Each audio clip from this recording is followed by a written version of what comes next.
What's up, everybody? Welcome to Podcast Now Plus. I'm Alex, and in this video, I want to talk about Lost Records, Bloom, and Rage. We got the trailer today, and to be honest with you, we didn't get too much else. So we're gonna make what we can, out of what we got. And I mean, we got a little, okay? We got the trailer. Trailer, honestly, thought was pretty darn good. We'll talk a little bit about that, in a second. We also got, I think, official confirmation, and the reason I say I think is because I think we were starting to figure out who these people, behind me, who their names are. Now we know for sure what their names are. And then also we know that it's actually going to be a two-parter.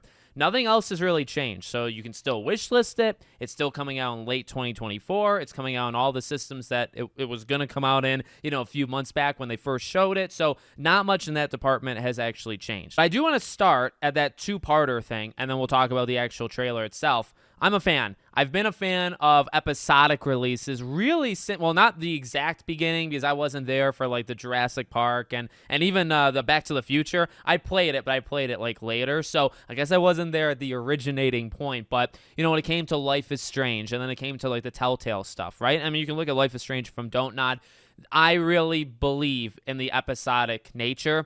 And when they even talked about it, right, when they talked about why they're doing it, they mentioned Game of Thrones, the TV show, but I really think it's more about like the feeling of being able to pause, being able to reflect, and being able to theorize. And to be honest, just like the thing is, Life is Strange 1 kind of captured lightning in a bottle, where every freaking episode felt like that. You really your jaw dropped and you said, okay, we need to talk about what just happened, but we also can talk about for weeks, because it took a couple of weeks, I think about a month or so, maybe a month to 2 months, between episodes.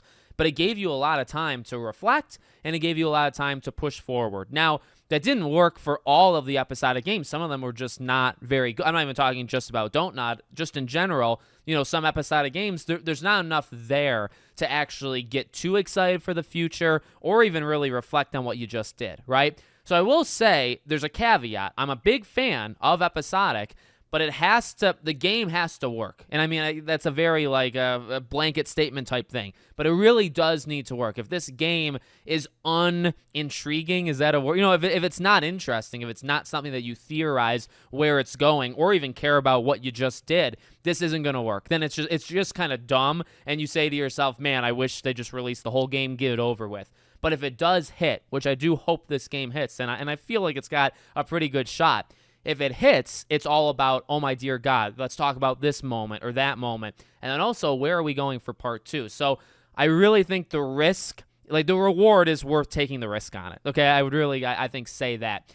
In terms of the trailer, well, I really wanted, and I kind of knew like it wasn't going to happen. I think the trailer was leaked early. It was taken down, and people were saying kind of what was in the trailer. So before that, I wanted gameplay. I have said before, like, look, this game, it's a Don't Nod game. It's heavily inspired from Life is Strange, like all that's. It's not going to be some like monumental gameplay achievement. You know what I mean? It's going to be walking around, interacting with objects. So is it the most important thing in the world to see that stuff? Not really. I still do think we need to see it. But for now, a trailer like this, and the reason why I do like a trailer like this is it kind of captures like an atmosphere. I think above all else, or really the thing it did the best, because you didn't get too much. You see a bunch of friends kind of hanging out. You know what I mean? You get some sort of a setting. But I think that's the important part. You get a type of setting. You get a type of mood. You get to hear, the tracks in the background, right? The music. It sets that kind of stage. So like atmosphere, mood, tone, that kind of stuff. I really think it did that quite well. And it gave off, to me, it gave off a lot of good vibes, but it gave off some pretty familiar vibes, right? Like you could kind of sense that Life is Strange influence. And it's, from the makers of it, and they spun off right into their own team in Don't Nod. It feels very much like Life is Strange, which is not a bad thing. That's a good thing, right? And, again, would I have liked to see more? Yes, but it told a little cohesive story. The trailer's only like a minute and a half long, or actually I think slightly less. So it doesn't do all that much. I don't think it's going to win over, and I think that could be a problem. It's not going to win over anybody that's not really interested. You know what I mean? Like, I guess I don't know what you have to do to win those people over, but if you're into it, I think it gave you something else to talk about for a little bit, right? If you're not into it, it set a tone, but it didn't, it's not going to really grab any newcomer. So it was good to see it. We do need to see it again. Again, the things that stayed consistent, the release, but we still don't know the actual release. So I think this could be like a December, January. Like the first episode is December, second episode is January. I feel like that's where we're heading with this thing. And so you have more time to show it. And, you don't even have to give a release date, yet, but probably in the next couple months you'd probably want to, right? So I'll keep an eye on it. We'll continue to cover it, obviously. So you let me know what you think in the comments. Make sure, as always, you're subscribed to the channel, bell icon turned on, and I hope to see you all on the next one.